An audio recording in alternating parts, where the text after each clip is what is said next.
Welcome to my channel, The NBA GOAT.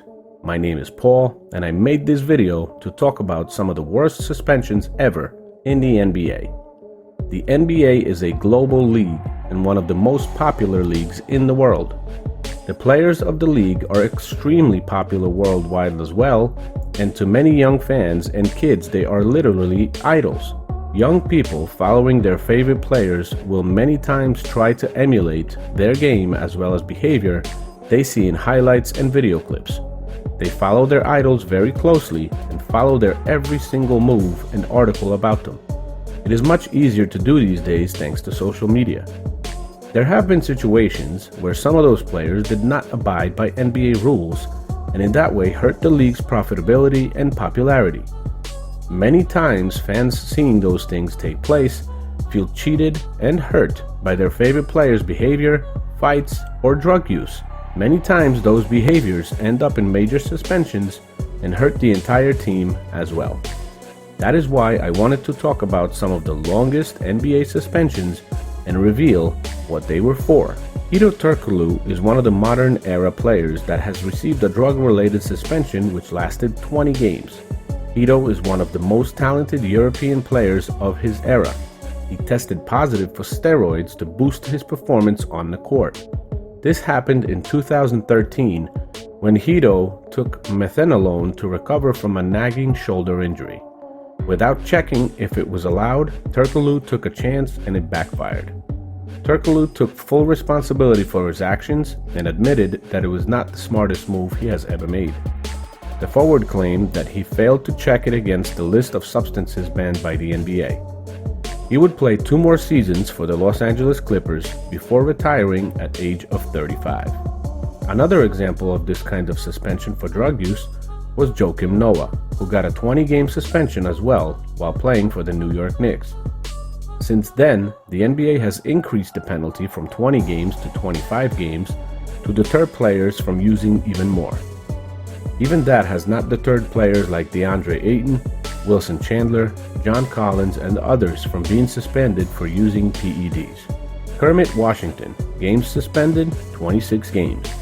After throwing a mean punch at Rudy Tomjanovic's face just in front of the referees in a brawl back in 1977, Washington received a huge fine and a 26-game suspension, really hurting the Lakers and their Showtime era. But clearly, Rudy had the worst part of it and was seriously injured after the incident with Washington.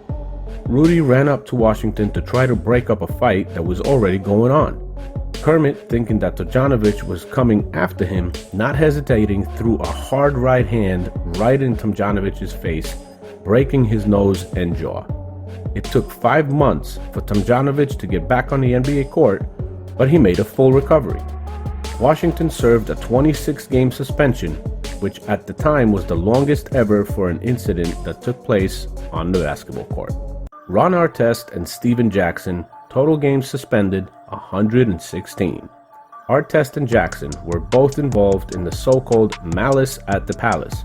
This was a huge brawl between Ron Artest and Steven Jackson supporting him with fans in the stands. The whole thing didn't start with fans though. It started with a fight between the Indiana Pacers and the Detroit Pistons players on the court. After the fight was broken up, Artest laid down on the scorer's table in the Pistons arena like he owned the place. A fan threw a cup with soda, most likely not directly at Artest, but in any way it hit him right in the chest. That was it. Artest took offense to the cup hitting him, ran into the crowd, and swung punches at the target in the audience. Artest broke every NBA protocol by doing that, and David Stern was adamant that the forward would face significant fines.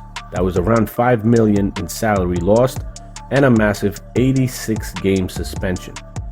Artest's suspension is the most severe for an on-court incident ever, and hardly anyone could argue with it being given. Steven Jackson, on the other hand, who went into the stands after Artest, got a 30-game suspension. Jackson ran up into the stands to help Ron Artest fight off crazed fans, and that did not sit well with David Stern or the NBA at all. Despite, as he said, acting in self-defense, it was wrong for Jackson to run into the crowd and attack fans. This was an absolute disaster by the NBA standards. Gilbert Arenas and Javaris Crittenton, total games suspended, 88 games. The infamous 2009 scandal started with a card game similar to poker on a team flight. Things got carried away. Arenas joined the game after Crittenton was already losing and decided to ruffle some feathers. Teammate JaVale McGee won that hand. Crittenton was upset that McGee didn't give him a chance to earn his money back. It was about $1,100. Things escalated quickly and Arenas ended up joining the argument. Arenas threatened Crittenton that he would burn his car with him in it, and Crittenton fired back with threatening to shoot Arenas. Arenas jokingly offered to bring the guns for Crittenton to shoot him with. He did so 2 days later as a joke. Arenas brought 4 unloaded guns to the locker room and offered them to Crittenton that he could shoot him with them. Crittenton instead pulled out a loaded gun of his own and pointed it at Arenas, scaring the other players in the locker room. The rest of the team ran and left Arenas and Crittenton alone in the locker room. After the incident, former NBA Commissioner David Stern suspended both players for the remainder of the 2009 season. Arenas and Crittenton later pled guilty to misdemeanor weapons charges and were sentenced to probation. Crittenton never ended up playing in the NBA again and pled guilty to voluntary manslaughter in 2015. He's actually serving a 23-year prison sentence for killing a mother of 4 in a 2011 gang-related shooting.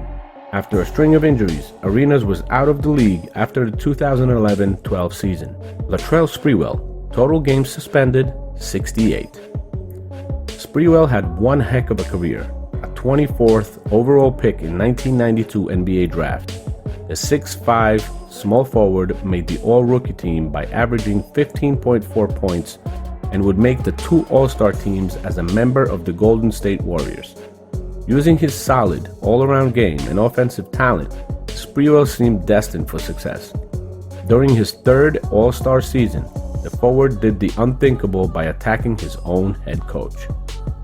Asked Spree to leave practice, and he didn't, and the words kind of escalated to some physical contact, and then later on in practice, 15 or 20 minutes later, Spree returned and there was some more physical contact. An argument sparked between Sprewell and head coach PJ Carlesimo when the NBA star punched, choked, and threatened the coach. This was not the first time Latrell fought with teammates, as he had incidents in 1993 as well as 1995. Sprewell's 68-game suspension was incredibly unfortunate, and his reputation took a massive hit.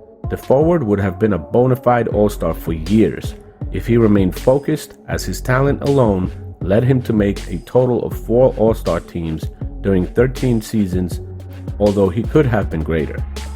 After the suspension ended, the New York Knicks took a chance on Sprewell, who helped them reach the NBA Finals in 1999 season, but lost the final to the San Antonio Spurs.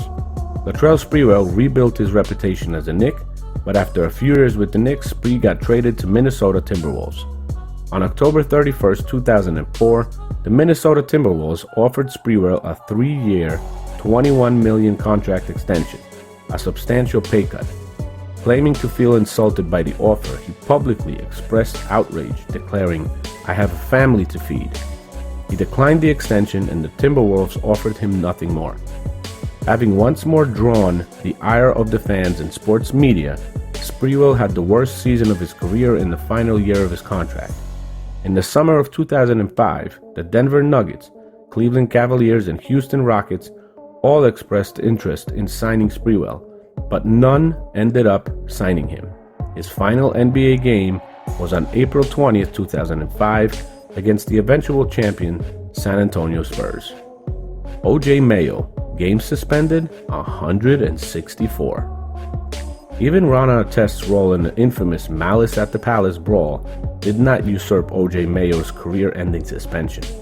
The number 3 overall pick in the 2008 NBA draft, the shooting guard had a ton of potential as a scorer and a sharpshooter. He made the all-rookie team by finishing runner-up for Rookie of the Year to Kevin Durant and averaged 18.5 points in the process. While Durant was one-of-a-kind scorer, Mayo was showing flashes of brilliance as well. Memphis had a budding star on their hands, or so they thought. Mayo never improved his all-around game and would be traded 2 more times before his incredible suspension in 2016. Mayo admitted to smoking marijuana and abusing painkiller medications, 2 substances that were banned by the NBA. This led to the shooting guard facing a 2-year ban from the league, with the option of being reinstated during the 2019 season. Needless to say, Mayo was 31 years old by then and could not rediscover the fringe all-star form he showed early on his career. I have done my research on him, and he has played for a Russian team last season and moved on from there to now play in Zamalek, which is an Egyptian basketball team. Zamalek Basketball Club, also known as Zamalek BC, is a men's professional basketball club based in Giza, Egypt, and the major part of the Zamalek SC. Thank you for watching. I hope you liked the video. Please subscribe to my channel, share the video, and I'll see you in the next one. Thanks so much.